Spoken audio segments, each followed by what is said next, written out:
Gymnastics Day. Now, Shani, you were a gymnast, right? No, I was. Shani, no, Angie, the other Shani. The other family. Shani too. I like you too, but I would never. I'm the least flexible person you'll ever meet. Shani too was. Mom sent me something for Chantilly Tuesday night, and I texted her and I said, "You know, this is the other Shani, right?" Yeah, no, I took gymnastics. Okay. And then tomorrow is also National Dance Day, and all three of us are dancing. Oh, well, that's just all. Hello. I'm gonna have to post a video of me dancing tomorrow because I don't see me actually dancing tomorrow. Before I forget, because I don't want to forget it, and I know go back to the tattoo. Just because I just want everybody to be aware. One of us is married, one of us is engaged, one of us is single. I'm single. I didn't realize till later in life, not to the point where it's on your face, it's all up your neck. But tattoos on a male, they are attractive. Is attractive. I was not aware of that for a while, and I was like, okay. So just put that on there. But you engaged and she married, so don't. I like about that. Him know that. I didn't know that about myself, and I was like, to the ex I told you about, I just was like, well, that's look at that. Those, things that you come into awareness as you get older, and you're like, that was one of the things I hated on a man was tattoos. I hated tattoos and I hated braids or dreadlocks. I thought that was the most. I don't like messy, raggedy, professional dreads. Yeah. And he has both. So. You live and you learn and you grow up. I like upkept dreads and don't have them things. I still don't go for that. Them bunch of dreads. I don't like tattoos. Just don't all up on your face. That's not what I'm talking about. And I'm talking about the dreads that's like neat and to get, not them lumpy things that just not that. That's not. Don't do that. I might sneak and shave your head and easily. Don't do that. Speaking of you being single, tomorrow's also National Singles Day, my dear. Y'all send me some likes and send me some cash out for being single or something. I don't know.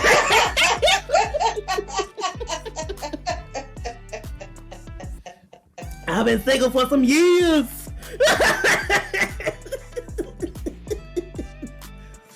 And just because for our dad and because no one's marriage to me is better than our parents, Sunday is Wife Appreciation Day, and our parents have Marriage Monday, so we know that Daddy will be celebrating. He celebrates Mom every. You said that Sunday. I need to mic that because I want to definitely post something about that. Yeah. For that. So anyway, we are dealing with women's friendships today, and I'm just excited about this topic and us delving into it and all the things that stands for, all the things that it means. So we're dealing with business, family, and ministry today. And we're going to go ahead and get started. And we're going to... There she is with her red hair. Had to tell the girls to come in tripping. Y'all see the street lights on. Why aren't y'all in the house? I like the the street light rule. I like you talking about the color. I like the asymmetrical. Yeah, the asymmetrical is cool. All right. So I want to get started with the relationships in ministry. And there's 6 different types of relationships that I want to address today. and bring light to, and dealing with different relationships that were in the Bible. So today you're going to have to take out your Bibles. You need me to read? Where my Bible at? Let me read.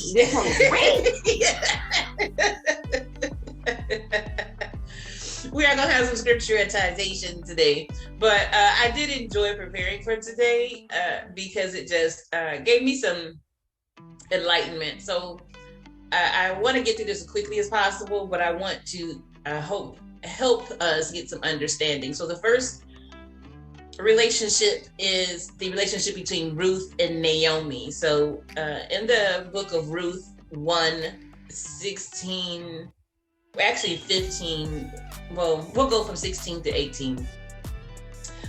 We look at the relationship of Ruth and Naomi, and of course we know that Ruth was married to Naomi's son, and they stayed with Naomi until a certain point after their husbands had, Ruth and Orpah were married to her sons, and they both died in battle.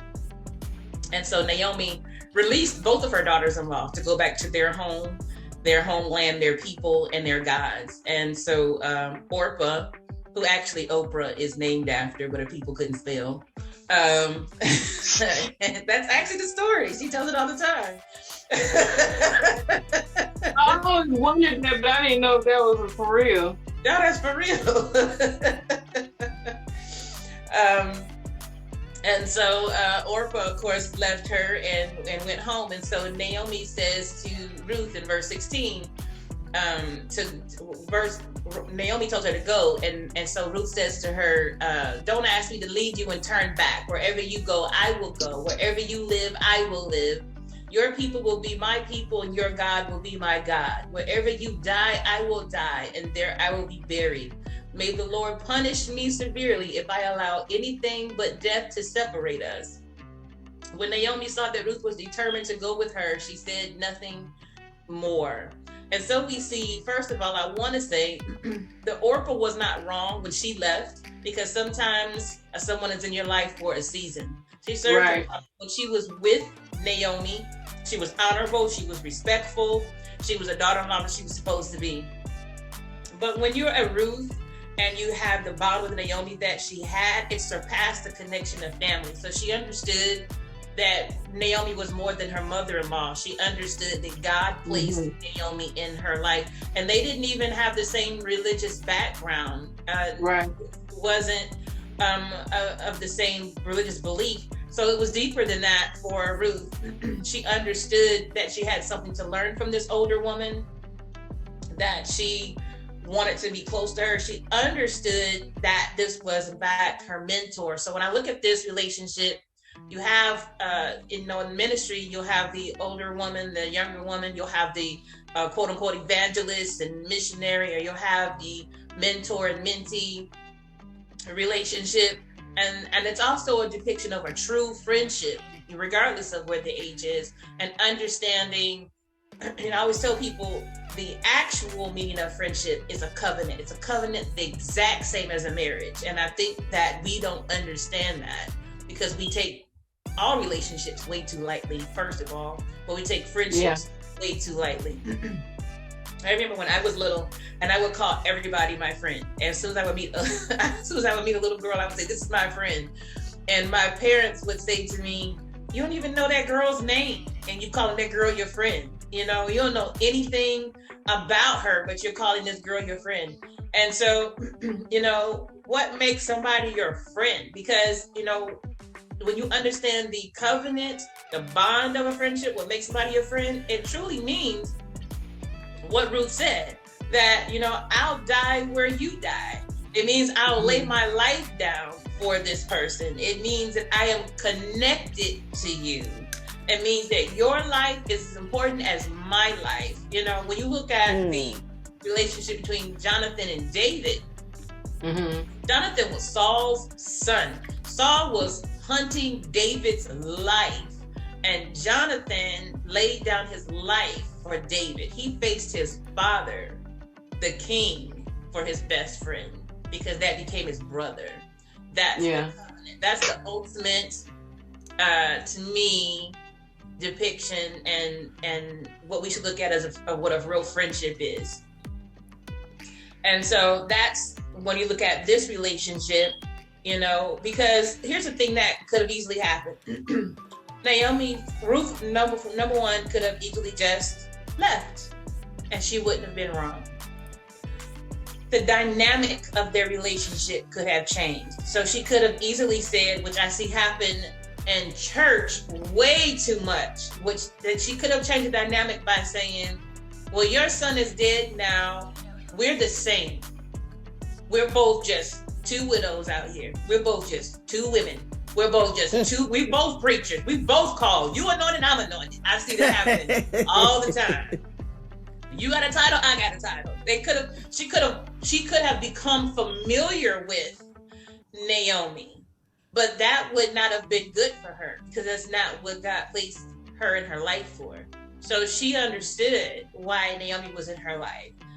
And so she continued to serve and honor this woman that God gave her. And for that, God blessed her with her husband, Boaz, which that's a message for another day. I get so tired of women asking for their Boaz. Boaz is Ruth's husband. He is not yours. They don't even understand what they're asking for either. No, because Boaz actually was extremely old. And he actually died on their wedding night. So is that what you want, an old man that died? Oh my God!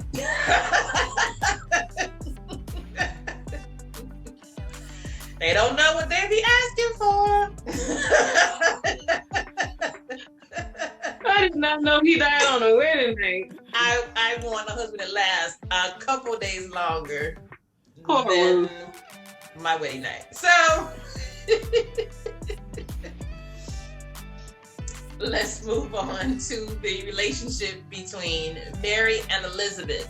I think this is the most beautiful depiction of a true friendship that we see between women in the Bible. So we have Mary, the mother of Jesus, and her cousin Elizabeth. And of course, we know both of them were pregnant at the same time. Mary was carrying Jesus, Elizabeth, John the Baptist, these two powerhouse cousins who would ultimately change the world. And continue to do so, actually. Mm-hmm. And so we go down to Luke chapter 1, and we're going to go all the way down to verse 41. We'll go 41 to 45. And at the sound of Mary's greeting, Elizabeth's child, and I need to give you the backstory for people to understand. Elizabeth was much older than Mary, right? Mm-hmm. And so Elizabeth also had been barren. She couldn't have kids. So finally, she becomes pregnant with John the Baptist. So her being pregnant was major. Mary, as we believe, was a teenager or very, very young. At the sound of Mary's greeting, Elizabeth's child leaped within her, and Elizabeth was filled with the Holy Spirit. Elizabeth gave a glad cry and exclaimed to Mary, "God has blessed you above all women, and your child is blessed. Why am I so honored that the mother of my Lord should visit me? Why? I heard your greeting, the baby in my womb. When I heard your greeting, the baby in my womb jumped for joy. You are blessed because you believe that the Lord would do what he said." This is what Elizabeth says to Mary. And so when I read this, you know, what stood out to me was, here was this woman who needed and wanted a baby. Mary wasn't asking for a baby, Elizabeth was. Mm-hmm. But this is the most beautiful depiction of a real friendship. This is more than friends, this is sisterhood. Because, you know, and in ministry, we have to be sisters. It's a special club. It's different for what we do than even, you know, I'm a life coach. You know, I've been a mentor, counselor, all these different things. But preaching, ministering to people, that's a whole different thing. And we have to love each other in a way that truly is like our own blood. Yeah. And why wouldn't you? Why wouldn't you? You know, and so we have to celebrate each other, you know. So Elizabeth, it wasn't just how some people do, "Oh, I'm so happy for you. Oh, that's so nice. Oh, that's so cute." she celebrated Mary. She was so happy that, Mary was not just pregnant, but she was happy for the call on her life, because it wasn't just that Mary was carrying Jesus. She was called, she was chosen to carry Jesus. She understood that. So she was so excited about it. There was no place or no room for jealousy between them. Mm-hmm. So Elizabeth could have easily played this card that we see happen in church, right? Well, but my son's the priest's son. My son's the high priest's son. Or, my husband, he's the high priest. My husband is the head usher. My husband is the first trustee. My husband is the head deacon. My husband is the good bishop. My husband is the right reverend. She could have played, my husband is the pastor's, my child is the pastor's kid. So Elizabeth could have done all of those things. And it's not that she would have been wrong, it's just that it would have been unnecessary. Mm-hmm. Yeah. It would have been so unnecessary, it would not have helped their friendship. It would not have helped them grow. And it would not have gotten them any closer, Or she could have made them familiar, the same way that Ruth and Naomi. The same as, well, you pregnant, I'm pregnant. Yeah. You got a call, I got a call. You preach, I preach. God chose you, he chose me too. I see men go at each other, but women truly go at each other like two rams. It's a competitiveness between women sometimes that is painful to experience, but it's also painful to watch. And it's not that it doesn't exist. It's not that competitiveness doesn't exist with men. It's just in a different way. So with women, it's in a different way, and I'm not going to be a person that's like, it's because of men, but a lot of it comes from that. The competition with women truly is for destruction. Yeah, it's no good. I need to destroy you. I need to destroy you. I need to be the last one standing. So but at the same time, you'll say, Chantilly, you're muted. But at the same time, you will say, nobody loves me. Nobody understands. Nobody cares. Nobody's in my corner. But you shoved everybody away. You pushed everybody away. So what is it that you want? Do you want friends, or do you want to be an island to yourself? You're not going to be able to have both. Yeah, and I think I don't need 100 friends, but you do want that camaraderie, friends. You do want at least acquaintances, people that you can hang out with, people you can talk to. So you do want that. So attacking every female that comes your way is maybe not something you want to do. Yeah, like you said, it does have a lot to do with us being in a patriarchy, and us for so long having to deal with husbands who had other wives or other mistresses, and wanting the best for ourselves and wanting the best for our kids, and having to compete with other women for the support and provision of the man. And I think it is generational issues that we have to deal with. Like it's been passed down spiritually and energetically from generation to generation, to where we do not have to compete anymore with other women for anything.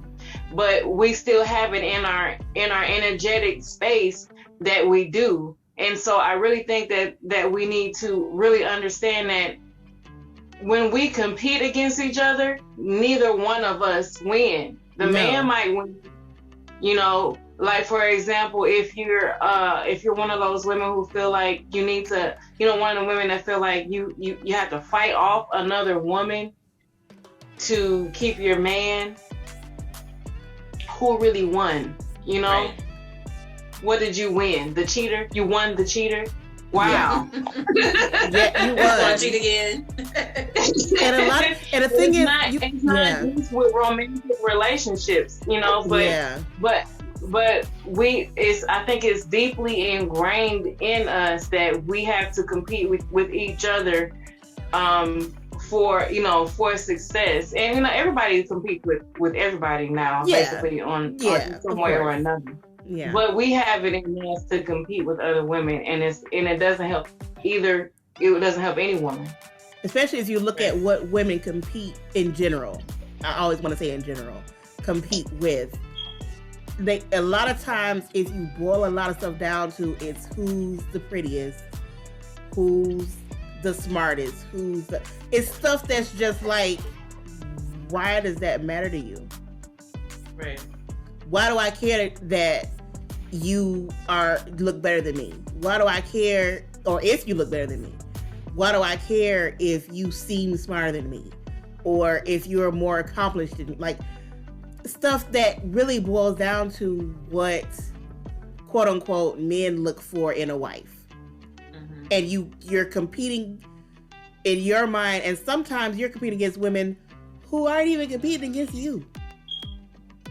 You could see a woman who's living her best life, but you now compare yourself to her, and now I have to beat her, who could not even thinking about you.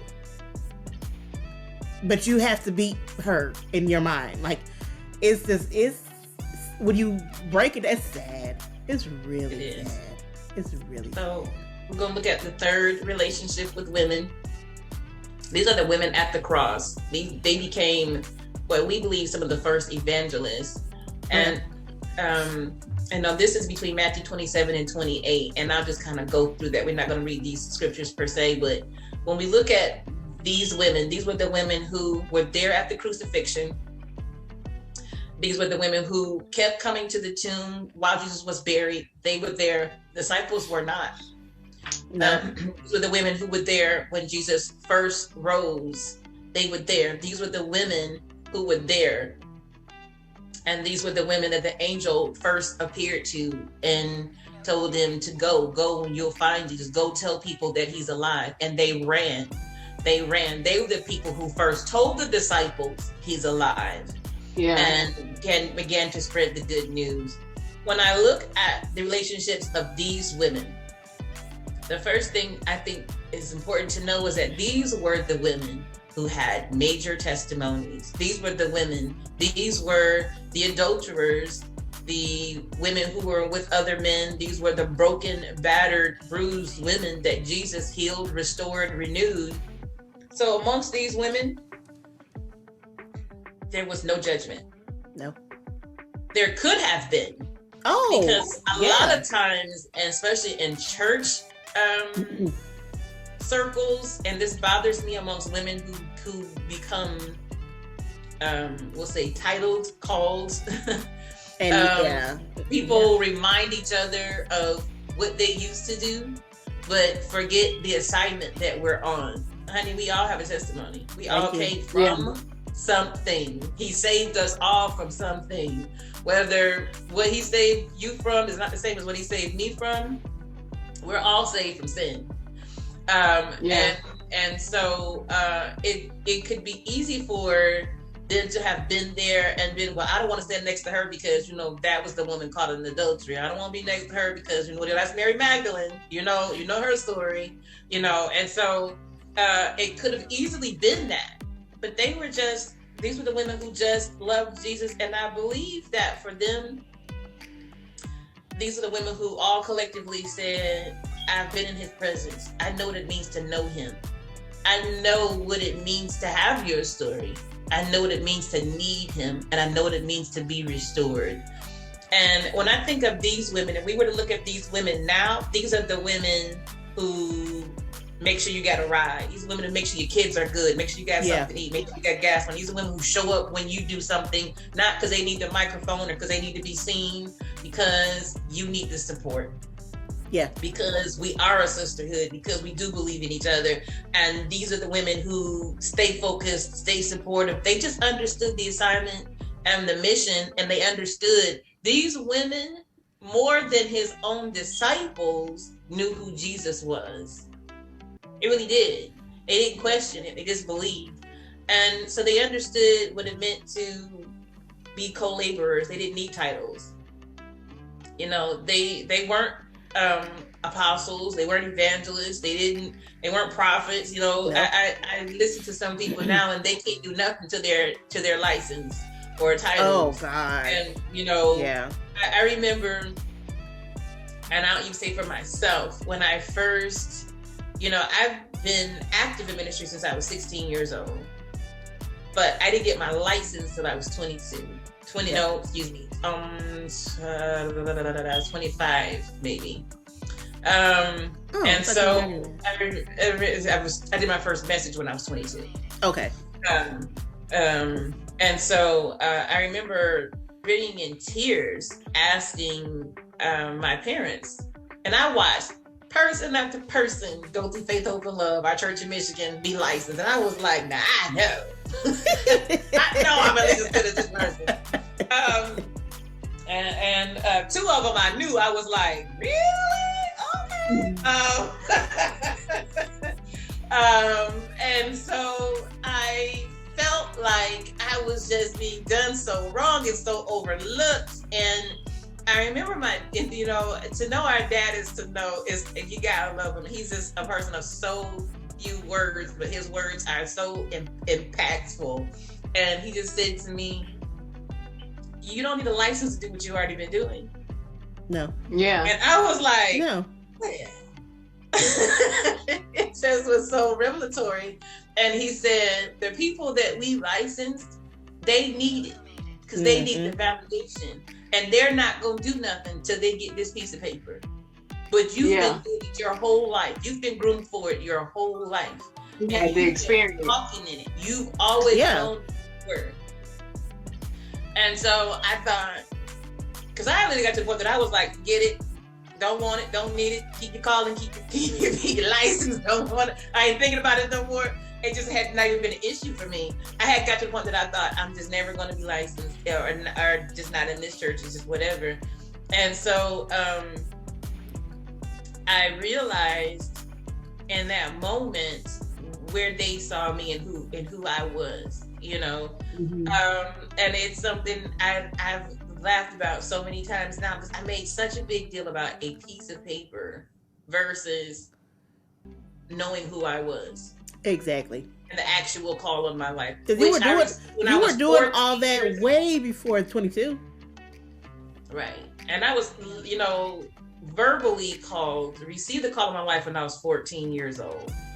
And it's been fruit on my life since I was 15, 16 years old. It never changed.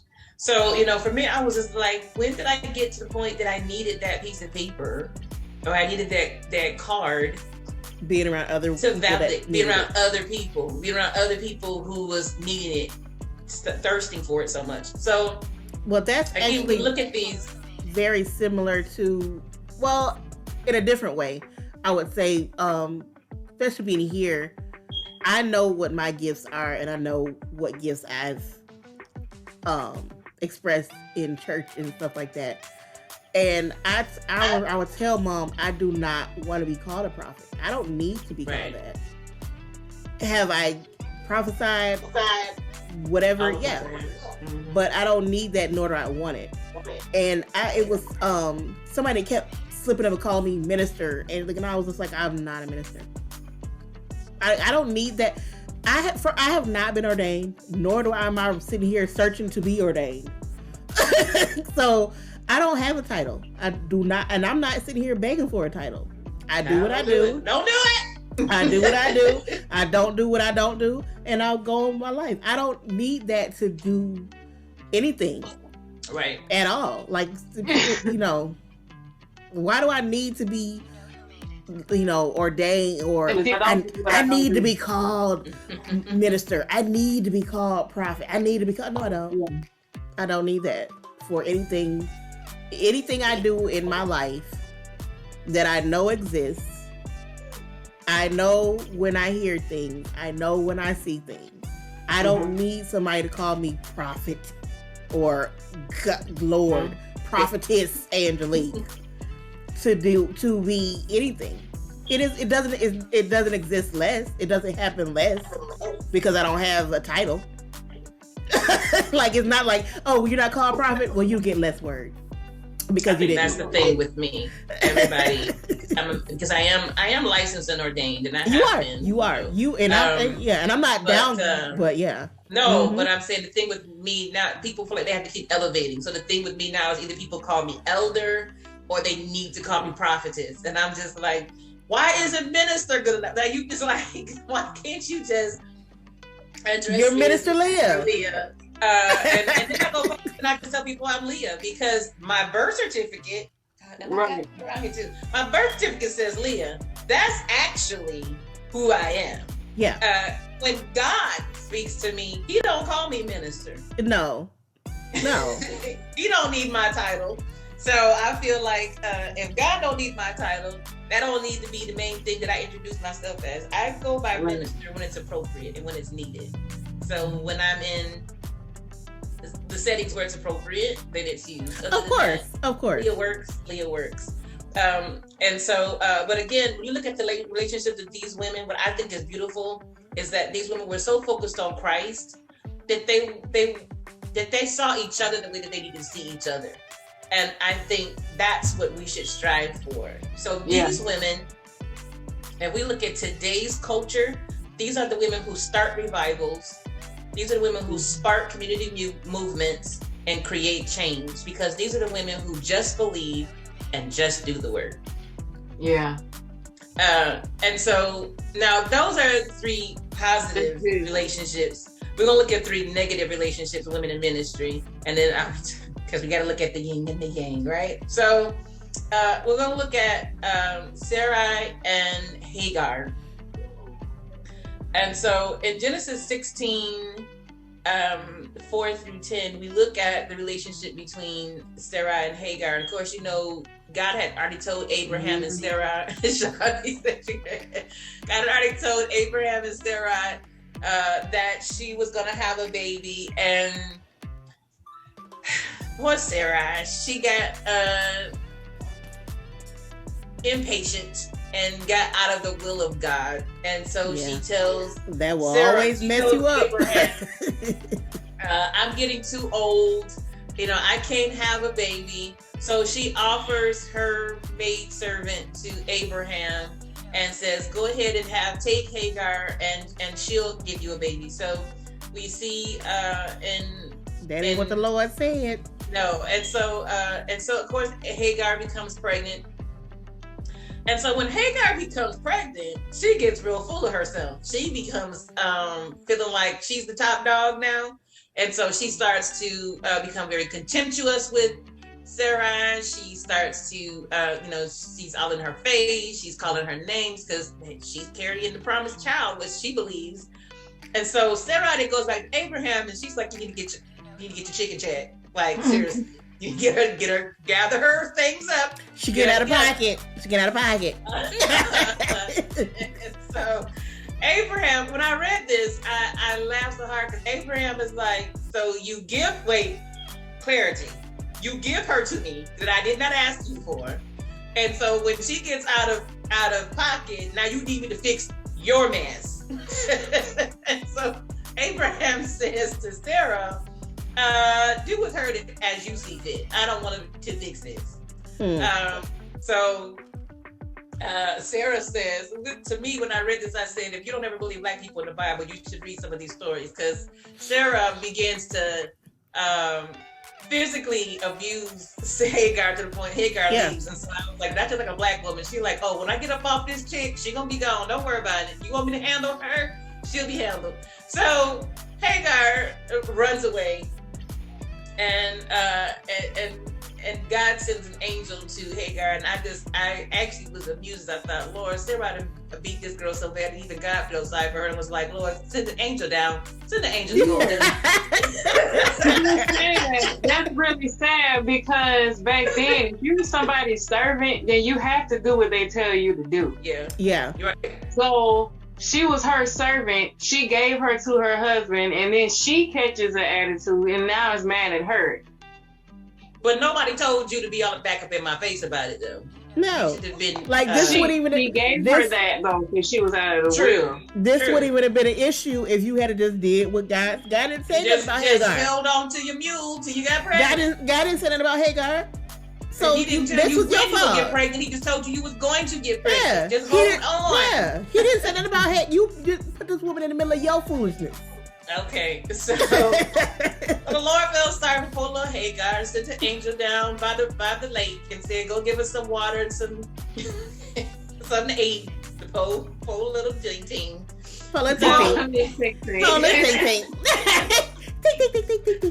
So but the angel tells Hagar, "You got to go back, because like Chantilly said, you are her servant, and he's not only to tell her to go back, you have to submit to her."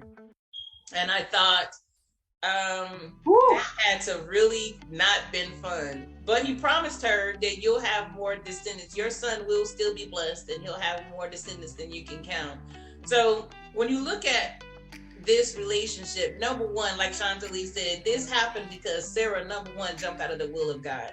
So had Sarah just been obedient, none of this would have happened. But then again, Abraham didn't have to take Hagar either. So I ain't even gonna go there. I'm just saying, he was a grown man. And then of course, you have a domino effect. So one act creates another act. So Sarah been out of the will of God. Now we have this jealous woman. Now Sarah's jealous. And so, Hagar gets pregnant. She becomes full of herself. You have the relationship between the young minister and the older minister. You have you deal with, all of us deal with the arts ministry. We're all dancers, as we said earlier. And so I've looked at, you have the young preacher, the new preacher, the young dancer, the new dancer, the young singer, the new singer, then the older singer. And all of us have seen those scenarios, dance teams, praise teams, in pulpits. And, when this person comes in and you feel like the shiny new toy in the box. And a lot of times it happens when this person comes in and they come in and they're very trained. They're either very trained or they just come from a really well-known church or place. And so they're feeling extremely qualified. And it doesn't help that everybody else treats them like they're the most qualified. And you push everybody else who's been there working and laboring away. And I was thinking when I was studying this, and I don't know if you all remember when we first started the church in Muskegon, when the dance team was, when it was just me and Tremaine, and we had this girl come in that was like 17 years old, and she was super, super trained. She was like, she had all these years of ballet and point and modern and all this stuff. And this girl came in and we were working on the song, "We Shall Behold Him." And we had this practice, and this girl like went and sat on the whole other side of the church. She wouldn't talk to me and Tremaine because she felt she was better than us. And at that time, it was just Wanda working with us. Ooh, you're giving a lot of names. I know, right? Spilling like our bio says we spill the tea. And the person, I should say the person, I'm about to say something that's not the nicest, but the person that was working with us thought so much of this girl that was so qualified. But in my mind and Tremaine's mind, we were thinking, but she ain't been here. She has been here enough to know the vision. She's been here enough to know the direction. So I don't care that her toes point perfectly. I don't care to know where she's been. I don't care how many musicals she's already been in. And I don't care how much she knows all of the. And the person was so enamored. And this always gets me when I see this happen on a praise dance team. When somebody comes in and they know all of the dance terminology, because a person can say, plie and all these different things. Yeah. Everybody can Google, first of all. Like, I barely remember all the terms. I took them all. I had to say all of them. I remember the movements. I don't remember the terms all the time. I'm not sitting around walking. Those are French terms. I'm not sitting around. Some people are just so. What can buy a person's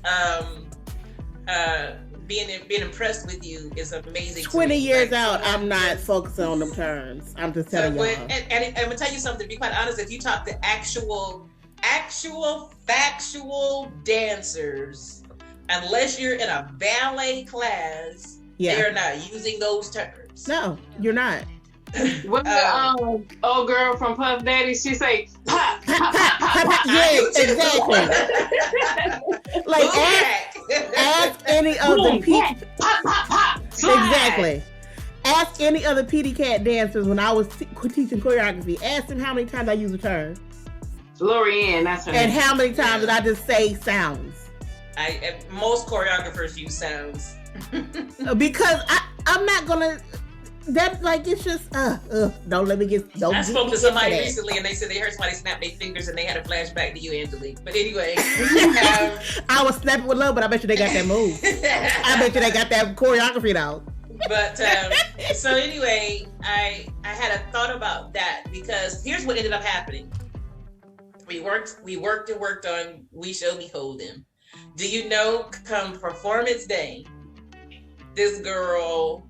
And this was back when we had to show up like 90 minutes before a service, or you didn't hit the stage. And now your toes didn't touch a step. 10:30, you were there at 9. If you weren't there at 9, you wasn't on that stage at 10:30. Your toes didn't touch about it. A step, a piece of no. And so the girl shows up at 11. I'll never forget this. She showed up at 11. I need some pearls to collect. And thought she was dancing. Nah, sis. And it was, oh no, ma'am. Not at 11. How trained you are, how awesome you are, you don't get to dance. No. And so when I think about this dynamic that changes between Hagar and Sarah, it's that. So Hagar becomes this polished up version. And she's looking at Sarah like, well, you're just this old preacher, this old singer, this old dancer, and here I am. I'm the promise. I believe that I'm the promise. I've been made to feel that I'm the promise, but you're still not the promise. No. And so the thing about jealousy unrepented will always become envy. Yep. And both can and will be angry and violent. Yep. And so that's why, if unchecked, and so that's why Sarah then becomes physically abusive to Hagar and dealt with her the way that she did. I also thought about this also as a relationship between women, which I've personally experienced. And this happens in church because church can be a business too. But if you've ever worked for someone and you actually are the person who's doing the work, but your boss is getting the praise for it, that's a hard position to be in. And I've been there. Ain't nothing like it. And here's the thing. Hey, what can you say? When you're in that position, you can be saying to God, why won't you get them? Why won't you expose them? And I know I was in that position. Like, God, I don't know why you won't. You see my manager. You see not my manager. You see my it was my manager. You see my manager. And I don't know why you won't expose them. Like, the stuff that is happening, everybody can see. But I realize now that it was more of God dealing with me. Mm-hmm. And my integrity. And my character. Yeah. Because on the other side of it, even though I lost my job behind her shenanigans and she set me up and all these different things. Oh, God. But on the flip side of it, she has had so many horrible things happen to her. Yep. So it wasn't for me to watch her downfall. No. It was for me while I worked for her to maintain my integrity and my character while I was her employee. And what can you handle? Because here's the thing. Everybody won't be your friend while you're even in ministry. Everyone, you're accountable for your actions and how you walk and what you do and how you respond. That's what you're accountable for and how you treat people. And so both of these women had some accountability, but Sarah's the one who failed. She did. And had to answer to God. She was the one that got the word and did something else. Right. Yeah, and she didn't listen to God, and she wasn't honest with herself either. No. So she wouldn't have been so jealous if she would have been honest with herself. Right. Yeah. And I know when you were just talking about bosses, one of the jobs I had since we've been here, I honestly, and here's the funny thing, I did not really have a lot of issues with bosses in Michigan. Me neither. And I know a lot of people in the South like to talk about people from the North, but I didn't really have a lot of issues with bosses in the North. But when I got here, one of the bosses I had at one of the jobs I had here in South Carolina. I don't want to just go tell y'all where I was, but look in your eyes and you see. You know where I was. It was one of my server positions. So Shawty looking in your eyes. You know, you work there too. I already know about the up and out. But he and it's gonna connect to that, but I'm gonna start here. A lot of people need to understand when you're dealing with a person of color, and I'm gonna specifically speak from a African American person's point of view because that's what I am, even though I know what my other history is. I don't know if y'all knew. Like a bombshell. Boom! We African Americans, girls.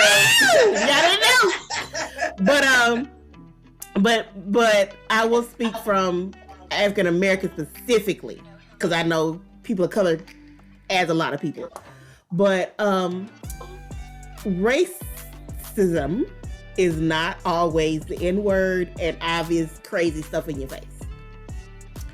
This specific manager, I had one day, I'll show y'all, I'm not gonna do it right now, but I would wear my hair sometimes out, completely out, or up into a poof. I don't always feel like doing it because it breaks my hair off and I don't feel like messing with my hair because my hair is like down to my mid back right now and I ain't trying to mess it up. But I wore it up in a afro, like a cute little afro poof to work. And he came out of his white mouth. I know who it is now. Oh. He said, I know you know who it is now. He said he was out of his white mouth. I already knew it was. He said, he came up to me out of his mouth and said, why do y'all wear y'all hair like that?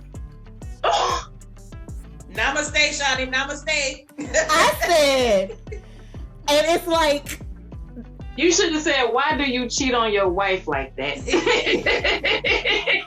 And I just was like, what? It's on her hair. Because it's like, when I worked at Take Bell in Michigan, I just had to put a hairnet on my poof because I had to wear a cap because I was like, I couldn't braid all that down. So I wore a cap and I would put my poof through the back of in my cap and I'll put a hairnet on top of that. No, I ain't said anything about my hair. You asked me, why do y'all, and it was another lady I worked with, she had like finger waves and stuff she would do with her hair. And he asked her the same thing. Like he asked us both and I just was like, I didn't even know where to go with that. And I just was like, so many people think racism is obvious, and it's like, well, if nobody's calling you the N-word, it's not. No, why would you ask me that? Very much racism. You're not asking the white employees why are they wearing their hair like that, limp and flat, and not doing nothing. So why are you asking me about my hair? No, she didn't. She did. Their hair, when you see because I work with mostly females in my department.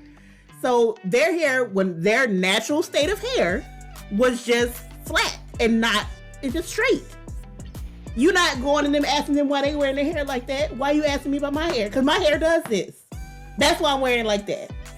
Because unless I do another process, my hair look poofy and cute. I think he might have been racist, but I think he was misogynistic too, because when I was there, he told me, he asked me, like, he felt like it was necessary to tell me, like, oh, your hair looks good like this. Oh, maybe you should wear your hair more like, why don't you wear your hair more like this more often? Like, if it was a style he liked. But he also said that to the white girls too. Like, it was one white girl I worked with. Oh, he was both. He was very much both. Yeah, it was one white girl I worked with who, she didn't wear a weave all the time, but she did sometimes, and he didn't like that. And this specific manager, like, I'll put it this way, nobody likes him. Nobody likes him. His mouth doesn't like him, by the way. His breath smells. You know how some people say, oh, this person's breath smells like boo-boo, and it's like, they don't. No. His breath, like, this is not me being hyperbolic and blowing it up. His breath literally smelled like boo-boo. So bad that I would have tables tell me when I go back to them, could you please have him stop coming to my table? Because he always be like, how's everybody doing tonight? Yeah, really. Like, he would bother customers, and his breath smelled bad. And on top of that, the person we wanted to be at his position was a black man who would have been way better, but they hired him and they gave it to him. I don't even know where I was going with this. I got distracted because he was so horrible. I was just about to say, like, what's this got to do with women in relationships and with Renee Dunn? But that's what I was going to say, women. But I was saying, he really, honestly, he never really said anything to the male employees about anything. He always had something to say to the female employees, constantly, especially about their appearance.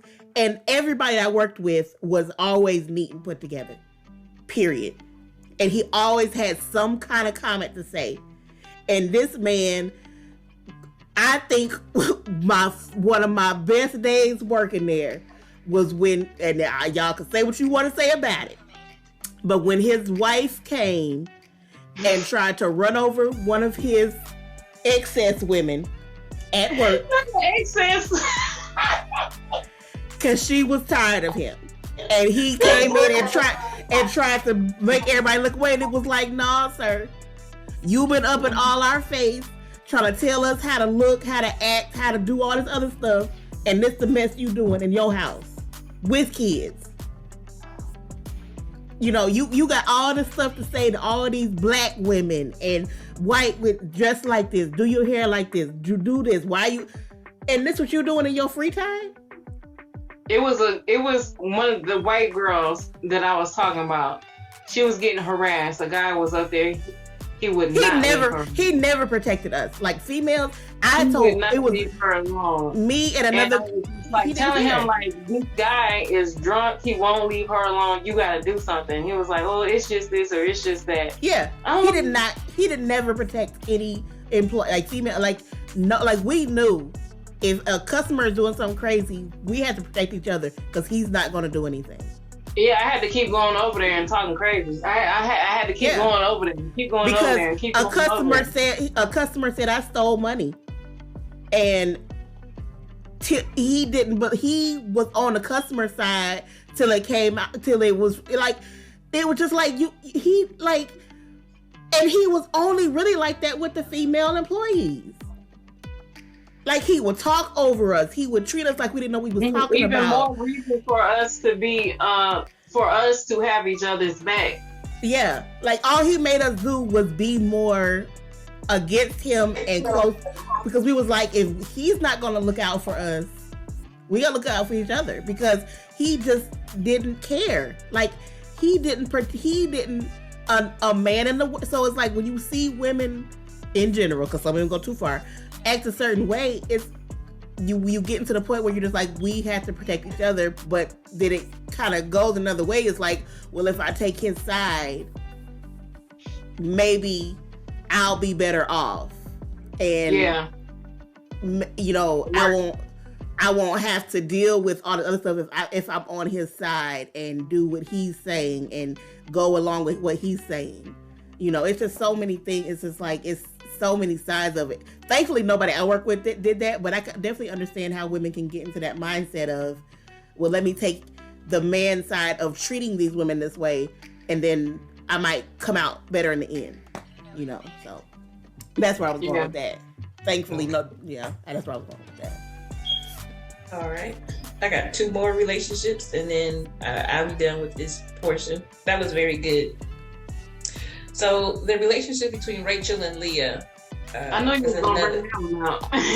Exactly. Is another one that is unfortunately a tumultuous relationship example. That's horrible. That we learned from, and that definitely is the example of women in ministry that shows us jealousy and competition. So Rachel and Leah were both married to Jacob. Jacob was working off his debt for both of these wives to their father Laban. And both of them, of course, it's important when you, especially back then, to have children by your husband. And so the issue with Rachel was, when Jacob first saw her, she was beautiful, and he wanted her, and Leah not so much. And so that's why in my younger years I hated being called Leah. I can't even begin to tell you how much I hated going by my first name when I was younger. I forgot why you didn't want to be called Leah. Now I remember. And so and the thing about it was Rachel ended up. So that Laban tricked him, and of course, he thought he was marrying Rachel. He ended up with Leah, and so he had to work off another debt to get Rachel. So he ended up with both wives. He was picking his little girls out. Yeah, he got both wives, but the wife that he wanted was too sickly and could barely have kids, which was Rachel. Leah was she was reproducing children. So, so here's the thing with, I read this story from a different context as I really was studying it. And I have to tell you, to me, and you know, I can find humor in almost anything. If I ever saw a soap opera story, it is their story. Oh, that's a soap opera. And then all those kids that they had at each other. So Rachel literally comes to Jacob and says to him, "Give me children, or I'll die." Oh my gosh! The whole thing with them is they literally become at war who can have the most kids. And at the end of the day, my whole life I've read this story from one perspective, but I ended up looking at this from Jacob, thinking this poor guy, at a certain point, he had to have thought, I would love to just have a nap and some freedom from these crazy wives, because they were just so demanding. He got inserted into their family drama. And so you know, and they would ask for a baby, he'd try to oblige one. And then the other one asked for a baby, he tried to oblige. And so, you know, this is what's so funny. When Rachel says to him, "Give me children or I'll die," Jacob becomes furious with Rachel and says, "Am I God? Am I the reason why you can't have kids?" So apparently they had been having a moment with this prior to that. So she offers her maid Bilhah to him. And so he you said Bilhah? Bilhah. It's some biblical names now. And so Bilhah gets pregnant, and of course she begats Dan. And so Bilhah gets pregnant again. And so that's where Naphtali is born. And so then Leah decides, well, I need to get pregnant. And so Leah wasn't getting pregnant at the time, so she gives him Zilpah. And listen, and Rachel gave him her maid, and Leah says, well, Zilpah could be your wife. And so I'm like, these women are one up in each other like nobody's business. And so and so Zilpah gets pregnant. And you know, Asher is Gad is born, then Asher is born, Zilpah gets pregnant twice, and then this is what's so funny to me. So Reuben, one of Leah's sons, is out getting in the field, and he's collecting some mandrakes. So Rachel comes to Leah and says, "Have your son give me some of his mandrakes." So Leah says, "It's enough you done already took my husband. You need my son's mandrakes." No, get off my son's mandrakes.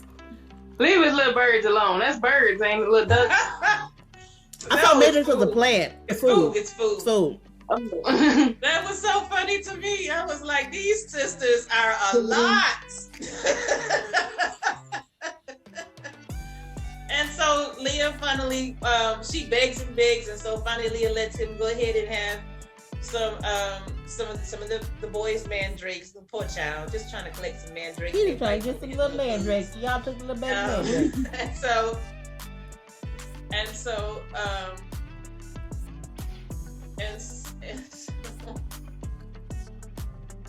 Rachel says to her sister, this is funny to me, "I will let you sleep with Jacob tonight if you let me have some of the mandrakes." So